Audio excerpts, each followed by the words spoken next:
Bonjour et bienvenue sur CMG Raconte, le podcast diffusé par CMG Consulting Group. Depuis quelques années maintenant, on retrouve l'intelligence artificielle dans de plus en plus de domaines.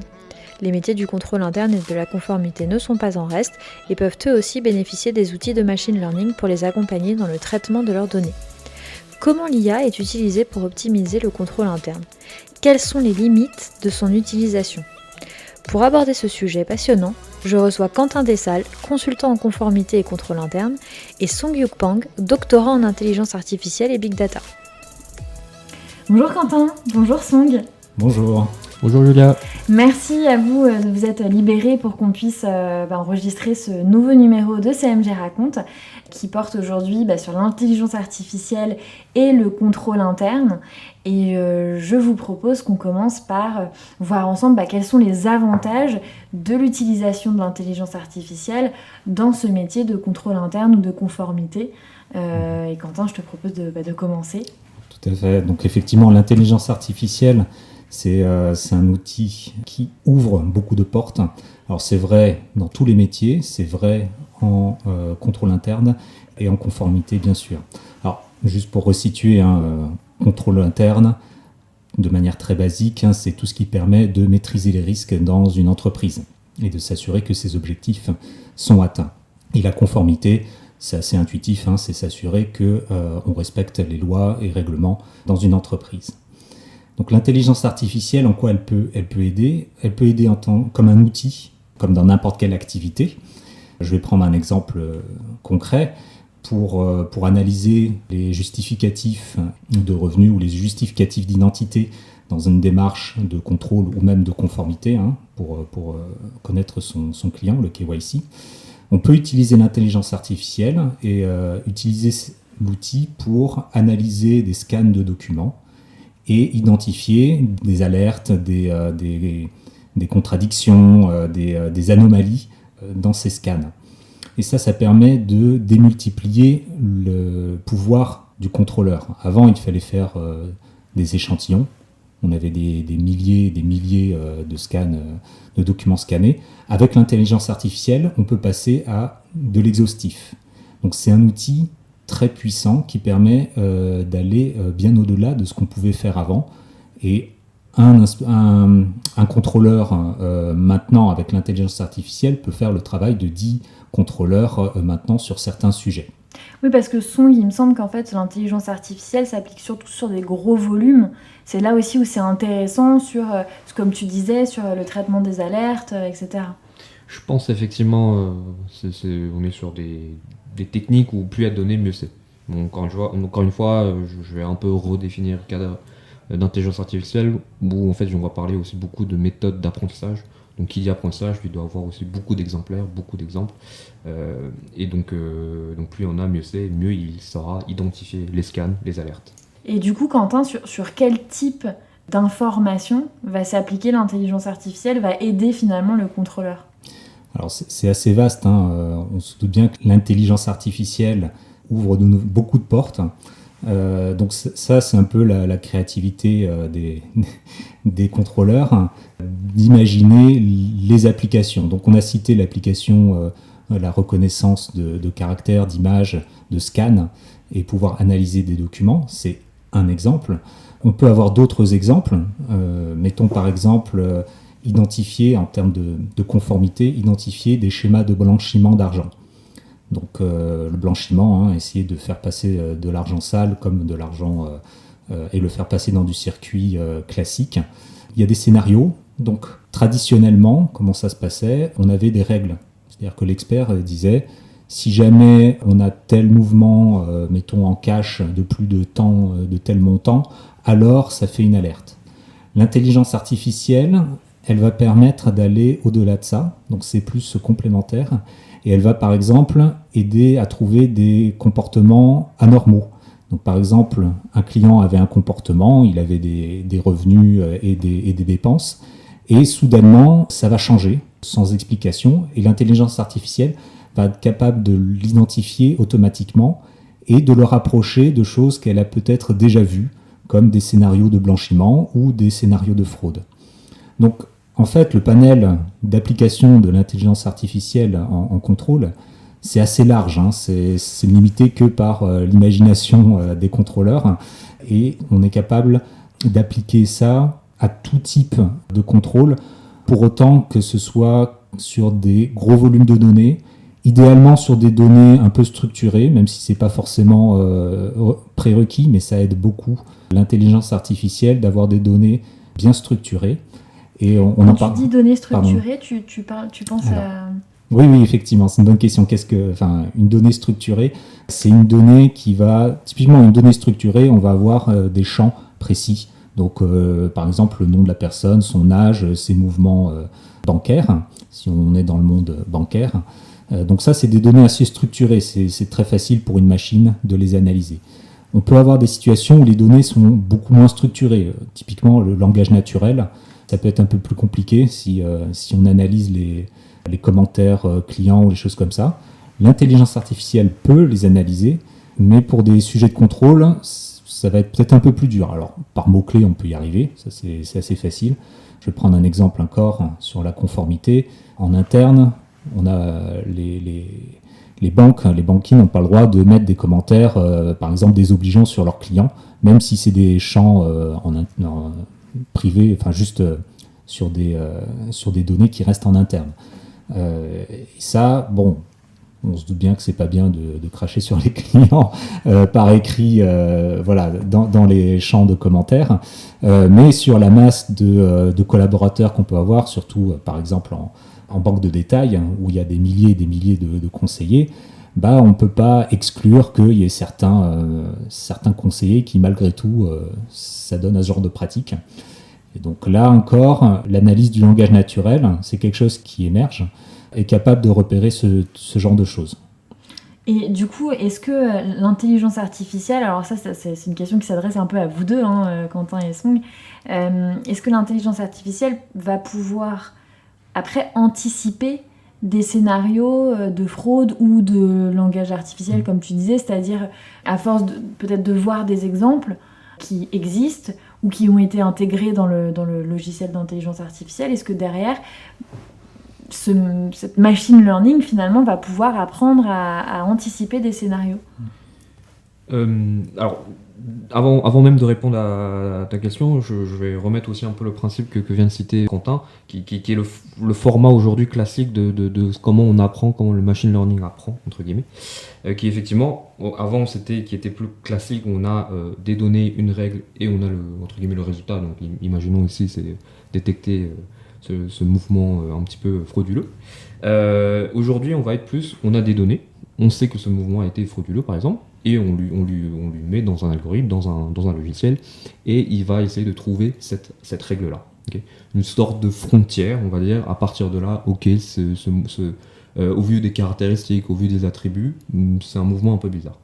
Alors pour essayer de voir si ce genre de limite frontière, on va dire, elle va être forcément basée sur des données passées, historiques. Okay. Est-ce que de là, elle est capable aussi quand même de prévoir un petit peu des scénarios, on va dire, qui sont peut-être pas forcément encore vus ? J'ai envie de dire oui et non. C'est-à-dire que, d'un point de vue expliqué comme ça, puisque ça va être basé sur des données historiques, sur des données qui sont passées, on a peu de chances d'avoir l'intuition qu'une machine puisse appréhender un petit peu tout seul ce genre de risque. Cela dit, aujourd'hui, on est de plus en plus aussi sur des schémas où on essaie justement que ces algorithmes-là soient de plus en plus robustes. Donc, effectivement, il y a des côtés de la recherche qui essayent à ces algorithmes d'avoir aussi une perspective. Alors, après, ça reste encore, j'ai envie de dire, très expérimental, il commence à avoir des résultats, mais puis il y a un parti pris en faisant ça. En même temps, on est obligé de donner un parti pris en essayant de donner à ces algorithmes-là une sorte de prévision future, de forward looking, si je sais bien. On est obligé de les orienter un petit peu finalement. Forcément, et ça peut être aussi celui qui conçoit l'algorithme, et donc bon, c'est un kit au double, j'ai envie de dire. Okay.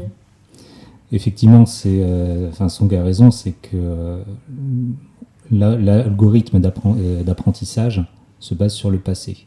Donc c'est toujours dur de se projeter vers le futur quand on se base sur le passé. Alors, il y a quand même des solutions. Par exemple, remarquer ce qui est différent du passé.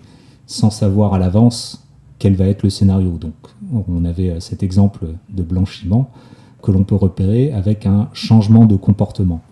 Donc on se base à la fois sur le passé, mais on repère qu'il y a quelque chose d'anormal.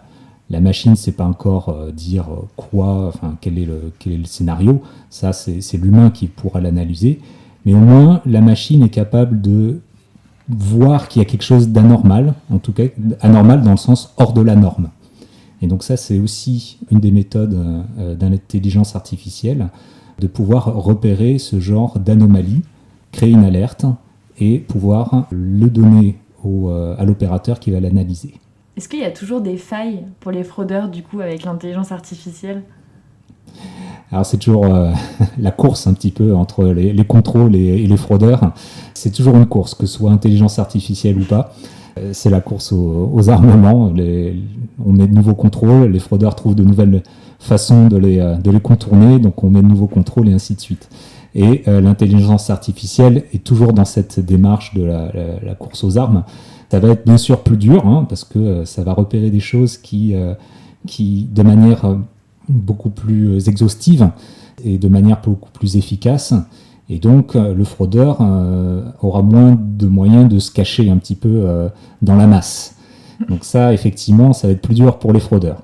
Après, c'est toujours la course. Il y a toujours de nouveaux scénarios de fraude.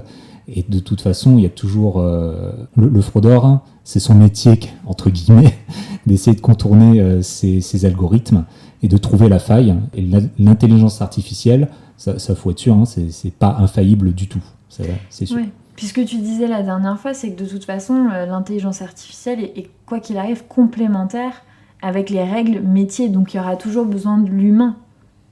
Ça, c'est vrai que c'est important de le souligner. L'intelligence artificielle ne va pas remplacer les humains. Elle va les aider énormément. Donc tout à l'heure, je disais, un contrôleur fera le travail de 10 contrôleurs d'aujourd'hui.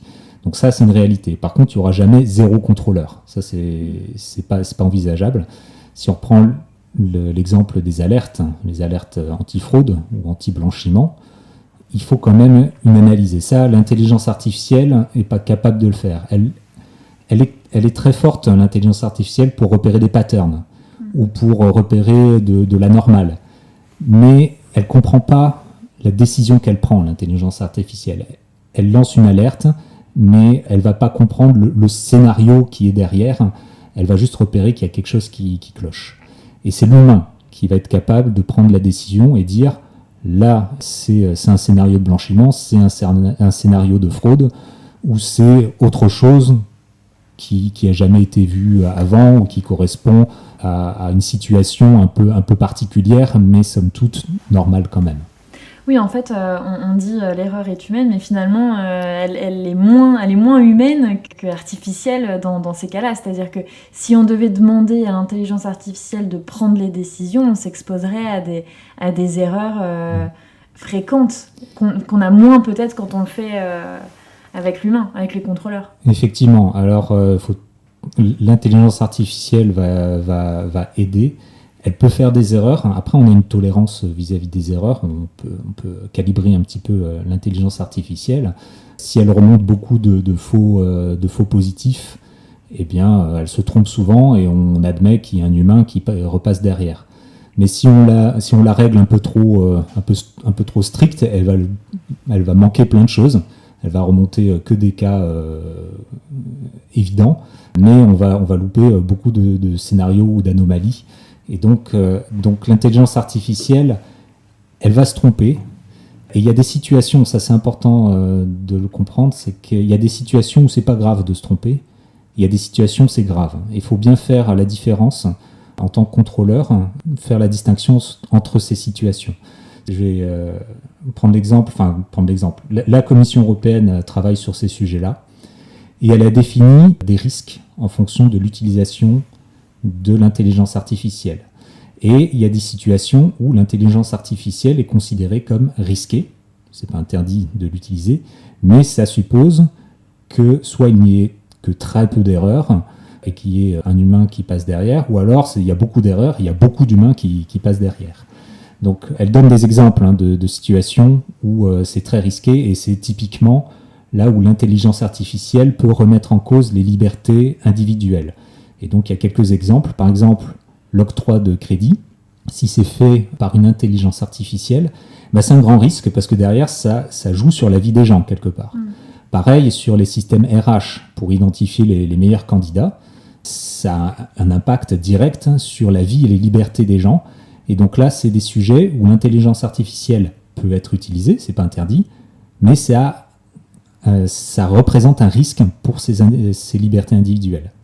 Et quelles sont les limites? Alors, on en a cité quelques-unes, que de toute façon, ça ne remplacerait pas l'humain. Et après, est-ce que c'est une limite ou plutôt un bienfait? C'est chacun y voit midi à sa porte. Mais il y a d'autres limites à l'intelligence artificielle. Est-ce que finalement, vous, en tant que contrôleur, ou en tout cas dans le métier du contrôle interne, ça vous fait pas ça vous donne pas plus de travail de travailler avec l'intelligence artificielle? C'est une excellente question parce que en contrôle interne, l'intelligence artificielle, c'est à la fois, on l'a vu, un outil, mais on commençait un petit peu à aborder le sujet là, c'est aussi un sujet de contrôle. C'est-à-dire que l'intelligence artificielle présente des risques spécifiques. Donc il y a beaucoup de métiers où on a peur de se faire remplacer par une intelligence artificielle. En contrôle interne, c'est oui et non. C'est oui d'un côté parce que c'est un outil, et encore une fois, je vais me répéter, c'est un contrôleur fait le travail de 10 d'avant. Donc là, on se fait un peu remplacer. Mais de l'autre côté, il y a des risques. Donc on citait l'octroi de crédit ou les sujets RH. Ça donne un nouveau travail aux contrôleurs pour s'assurer que ces risques sont maîtrisés. Et c'est des gros enjeux. Déjà, d'un point de vue image, c'est très important. Et de l'autre, les travaux réglementaires sur le sujet, la commission, c'est encore en phase de travail, mais elle envisage des amendes jusqu'à 6% du chiffre d'affaires d'une entreprise si l'intelligence artificielle est mal utilisée. Donc c'est des enjeux très importants pour l'entreprise, et d'un point de vue à la fois image et d'un point de vue sanction financière. Quels sont les risques? Quels sont les risques de l'intelligence artificielle, justement, dans ce cadre de contrôle qui doivent être faits? Quel est le danger de l'intelligence artificielle? Alors, l'intelligence artificielle, il y a à la fois, en risque, on parle de probabilité et d'impact. C'est la combinaison des deux, un risque.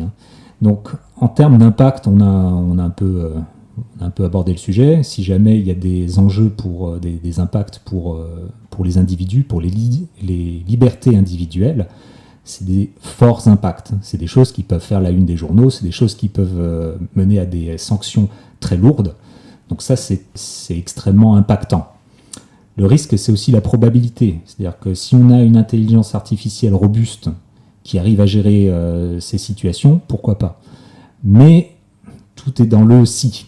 Et c'est là que le contrôleur va intervenir aussi. C'est pour savoir si les systèmes sont robustes et s'ils sont de qualité. Alors, la mauvaise qualité peut venir de plein de choses. Ça peut être un biais dans l'intelligence artificielle. Il y a cet exemple assez célèbre de Steve Wozniak, qui est un des cofondateurs d'Apple, et qui, sur les réseaux sociaux, s'est plaint que sa femme avait une autorisation découvert sur sa carte 10 fois moins élevée que la sienne, alors qu'ils partagent les mêmes biens, qu'ils ont un compte commun, et qu'a priori, il n'y a aucune raison. Et donc, ce système, qui était effectivement une intelligence artificielle, était biaisé. Alors, c'est pas l'intelligence artificielle qui était misogyne ou raciste dans ce cas-là, c'est soit le programmeur qui a mal conçu l'outil, ou alors ce sont les données en entrée qui sont biaisées. Ça peut arriver aussi. La qualité de données en entrée est un élément essentiel de la qualité du système d'intelligence artificielle. Vous pouvez avoir le meilleur système au monde. Si vous avez des mauvaises données pour le faire apprendre, l'apprentissage sera mauvais et vous aurez un système de mauvaise qualité en sortie.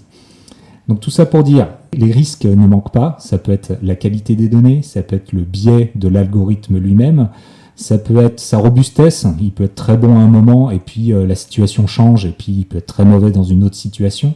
Ça peut être beaucoup de choses qu'il faut vérifier.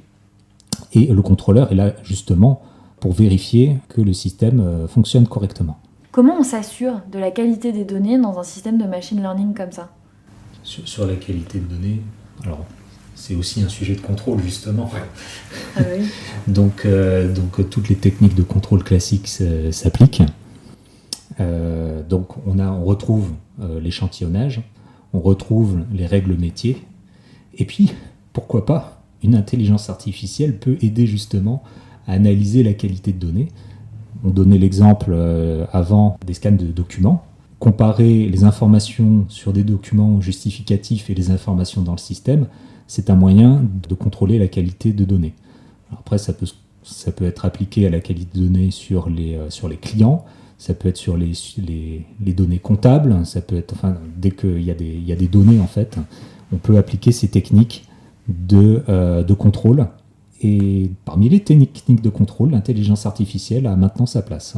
Alors ça veut dire qu'on devrait utiliser un logiciel d'intelligence artificielle pour contrôler la qualité des données avant de rentrer ces données dans un autre logiciel d'intelligence artificielle. Et c'est ça qui est beau, effectivement, c'est qu'on peut la retrouver un peu partout, l'intelligence artificielle, même sur elle-même. C'est ça qui est assez magnifique. Sur le contrôle de qualité de données, l'intelligence artificielle est un outil, c'est pas le seul, mais c'est un très bel outil qui peut être utilisé pour contrôler la qualité des données, qui sera utilisé par une autre intelligence artificielle. C'est un outil dans un outil, quoi. C'est ça, c'est une méta-intelligence artificielle, et on peut très bien imaginer, effectivement, des IA qui se contrôlent elles-mêmes. Pourquoi pas ? Je pense même dans tout ce qu'on vient de dire, même d'un point de vue challenge technique, je rejoins complètement, et je répète même par rapport aux autres podcasts où on parlait d'intelligence artificielle, tout le travail c'est justement adapter ces technologies-là dans un contexte qui est aujourd'hui la conformité, et tout ce challenge, c'est ça, c'est est-ce qu'il est robuste dans le temps, est-ce qu'on peut contrôler la qualité des données, et puis on est en train de le faire effectivement. Et même c'est rigolo parce qu'on a aussi le schéma, de plus en plus on a une course-poursuite entre guillemets de voilà, on essaie de faire une bonne qualité de données, un meilleur modèle, après encore une meilleure qualité de données, etc. Donc on avance comme ça en les mettant côte à côte aussi. Parce qu'en fait la robustesse d'un système d'intelligence artificielle, ça vient de l'algorithme et des données. J'ai presque envie de dire ça vient d'abord des données et ensuite ça peut venir des algorithmes. Après voilà, c'est le choix au programmeur, celui qui va concevoir l'algorithme, de choisir ce qui est bon, ce qui lui semble bon en tout cas au moins. Mais effectivement, c'est les deux, et j'ai presque envie de mettre le poids sur les données qu'autre chose. Alors, question piège existentiel type l'œuf ou la poule. Quand on veut créer un outil d'intelligence artificielle, on intègre d'abord des données, ou on crée d'abord un algorithme et après on met des données en fonction. Le statisticien classique dirait on fait d'abord les données et on fait l'algorithme. Après, je vais aussi tourner je vais essayer de m'en sortir un peu de ce paradigme œuf ou la poule, c'est-à-dire quand on parle d'intelligence artificielle, il faut comprendre qu'il y a aussi le domaine d'intelligence artificielle qui ne prend pas, qui se base moins sur les données. Il y a aussi d'autres formes d'intelligence artificielle qu'il ne faut pas oublier, je pense qu'il y a de très bons résultats aussi à ce niveau-là. Il y a aussi d'autres alternatives, je voulais dire. Mais voilà, si on reste sur ces principes, sur les données, sur les statistiques, sur ce genre de principes-là, malheureusement, c'est inévitable de passer par on va dire, par les données d'abord, une étude de données, avant de passer aux algorithmes. C'est comme ça que je pense. Et Quentin, alors pour conclure, qu'est-ce qu'on en pense de l'intelligence artificielle dans la conformité contrôle interne ? Alors c'est à la fois un outil magnifique et un sujet de contrôle. C'est un outil qui va à la fois donner plus de travail et moins de travail. C'est assez paradoxal. En fait, plus précisément, ça va changer un peu le profil du contrôleur. Avant, le contrôleur, c'était une tâche relativement, je dis pas rébarbative, mais ça peut être, si on fait des échantillons, c'est un peu les mêmes sujets, on en fait plein de fois. L'intelligence artificielle, ça va un peu changer le profil du contrôleur.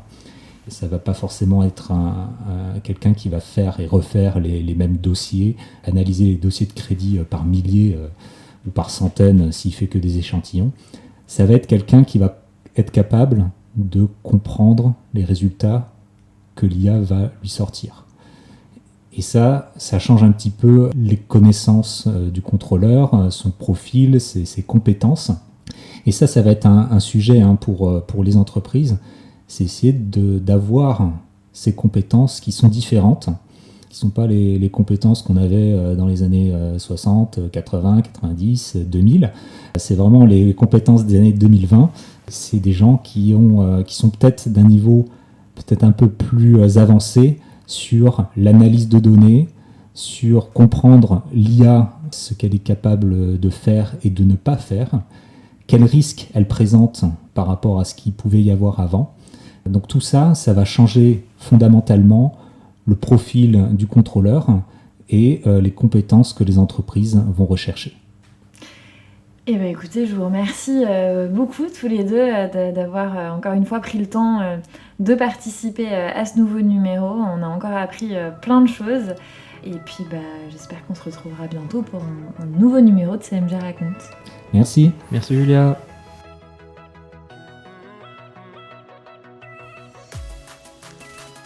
C'était CMG Raconte, merci de nous avoir écoutés.